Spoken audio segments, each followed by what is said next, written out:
আল্লাহর জাহান্নামকে বিশ্বাস করে না, আল্লাহর আযাব গজবকে বিশ্বাস করে না, আল্লাহ তাআলা সেই দিন ওই সমস্ত ব্যক্তিদেরকে ডেকে বলবে, এটাই হলো সেই জাহান্নাম। তোমরা জাহান্নামে প্রবেশ করো, যে জাহান্নামকে তোমরা দুনিয়ার মধ্যে অস্বীকার করেছিলে, তোমরা জাহান্নামকে নিয়ে মিথ্যা বলেছিলে, আজ তোমরা সেই জাহান্নামের মধ্যে ঢুকে যাও, প্রবেশ করো।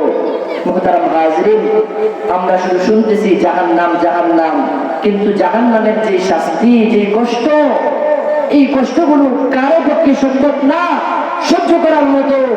এজন্য মুহতারাম হাজরিন, আমরা যেইভাবে আছি, যে হালতে আছি, আমরা সেখানেই থেকে আমরা আমাদের দিনকে সুন্দর করি।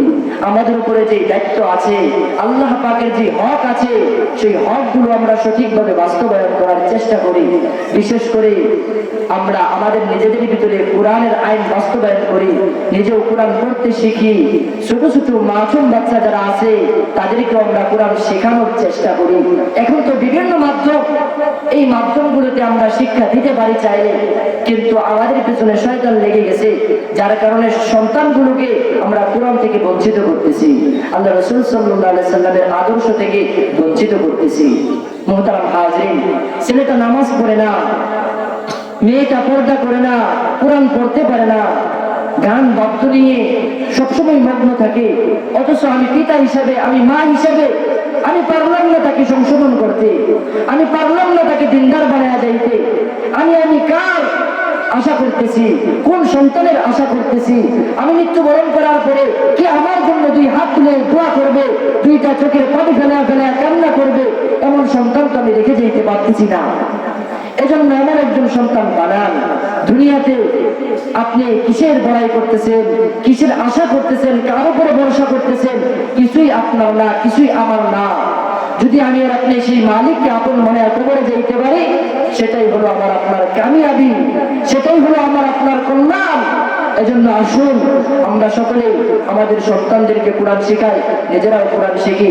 মুহতারাম হাজিরিন, সর্বশেষ যে কথা, বিশেষ করে আমাদের এই বলদি এলাকার জন্য এটা গৌরবের বিষয়।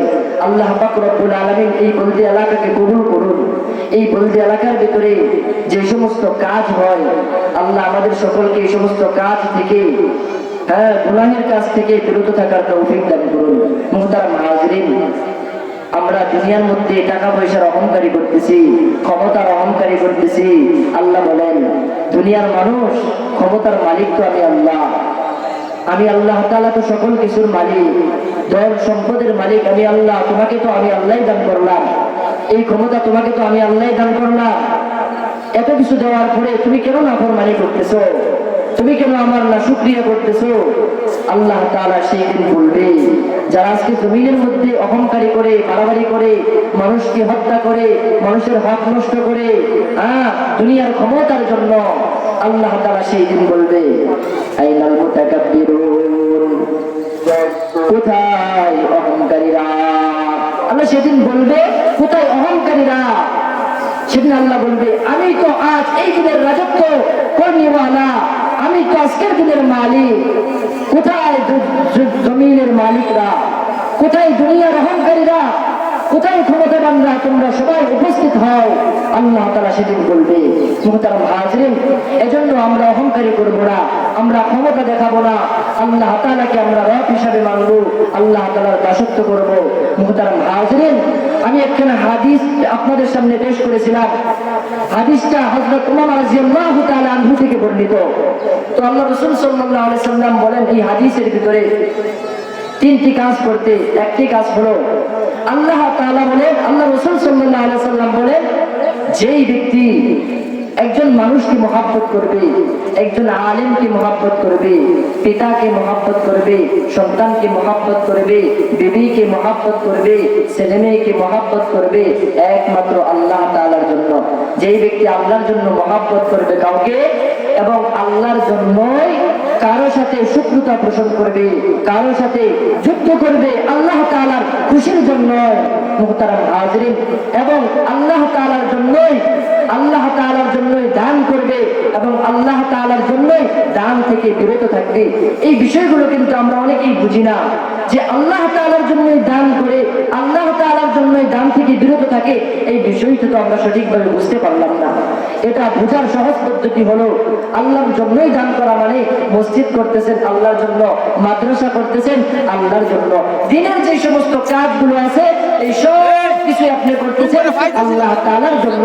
মানে মসজিদে আপনি দান করতেছেন, আপনার অর্থগুলো দেওয়ার পরে মসজিদ সুন্দরভাবে করতেছে, মাদ্রাসা সুন্দরভাবে করা হইতেছে। হাজিরিন, দিনের পথে আপনি টাকা ব্যয় করবেন, আল্লাহর রাস্তায় আপনি টাকা দান করবেন। এরকম ভাবে আল্লাহর রাস্তা ব্যতীত বাকি যে রাস্তাগুলো আছে, যেরকম মনে করেন কেউ সিনেমায় যাওয়ার জন্য নিয়ত করছে, এখন আপনার কাছে টাকা চাইলো, আপনি টাকা দিয়ে তাকে কি করে দিলেন, সহযোগিতা করে দিলেন, সে সিনেমা দেখতে গেল, গুনাহের কাজে লিপ্ত হয়ে গেল। এরকম ভাবে কেউ নাটক করার জন্য আপনার কাছে টাকা চাইলো, কেউ গান বাদ্য করার জন্য আপনার কাছে টাকা চাইলো, আপনি যদি সেইখানে দান করেন তাহলে আপনি প্রকৃত মুমিন হতে পারেন না। যদিও আপনি বলতে পারেন, হুজুর এলাকার মানুষ হিসাবে, এলাকার মোটামুটি সুনামধন্য মানুষ, আমি নামি দামি মানুষ, অহংকার আমার ক্ষমতা আছে, আমি যদি না দান করি, না দেই, তাহলে কেমন দেখা যায়। মুহতারাম হাজিরিন, এখানে দান না করা এটা আপনার গৌরবের বিষয়, এখানে দান করা থেকে আপনি বেঁচে থাকবেন এটা আপনার জন্য গৌরবের বিষয়। আমি আর আপনি কেন একটা গুনাহের কাজের সাথে জড়িত থাকবো? কেন আমি আর আপনি একটা গুনার কাজ করার জন্য আমি তাদেরকে সহযোগিতা করব? আমাদের বলদি গ্রামের মধ্যে প্রায় সময় দেখা যায় এই সমস্ত গুনাহগুলো ছড়ায় গেছে, বেশি বেশি গুনাহ হয় অন্য অন্য এলাকার তুলনায়। এজন্য আমি চাই আমাদের বলদি এলাকার যেন সুন্দর হয়, প্রতি বছর যেন আমাদের এই এলাকার ভিতরে প্রত্যেকটা মসজিদের মধ্যে মাহফিল হয়। আলহামদুলিল্লাহ, এখানে আমাদের যে হুজুর শারফুল হুজুর, উনি মাহফিলের ব্যবস্থা করেছে। আলহামদুলিল্লাহ, এই সমস্ত ব্যবস্থা করলে এলাকার মানুষগুলো দিন শিখতে পারবে, কোরআন শিখতে পারবে।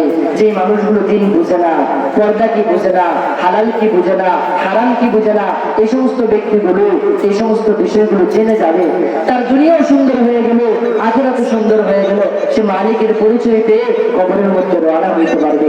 এজন্য মুহতারাম হাজিরিন, আমরা আজ থেকে নিয়ত করব, এখানে যারা আছি আমরা সকলেই নিয়ত করব, এলাকার মধ্যে যারা আছি সকলেই নিয়ত করব, আমরা গুনাহের কাজের সাথে জড়িত থাকবো না। যারা গুনাহের কাজ করে আমরা তাদেরকে ঘৃণা করব, আমরা কোনোভাবে তাদের সাথে মিশব না। আল্লাহ পাক রব্বুল আলামিন আমাদের সকলকে এই অল্প সময়ে যে আলোচনা করলাম, আসলে আমি ছোট মানুষ, এখানে কথা বলার মতো যোগ্যতা আমার নেই, তবু হুজুর যেহেতু বলেছে এই জন্যই আমি দু চারটি কথা বললাম। আমার এই কথার ভিতরে যদি কোনো ভুল হয়ে থাকে আল্লাহ সুবহানাহু ওয়া তাআলা আমাকে ক্ষমা করুন, এবং যে সঠিক কথাগুলো হয়েছে সেই কথাগুলো সকলকে আমল করার তৌফিক দান করুন। সকলে বলে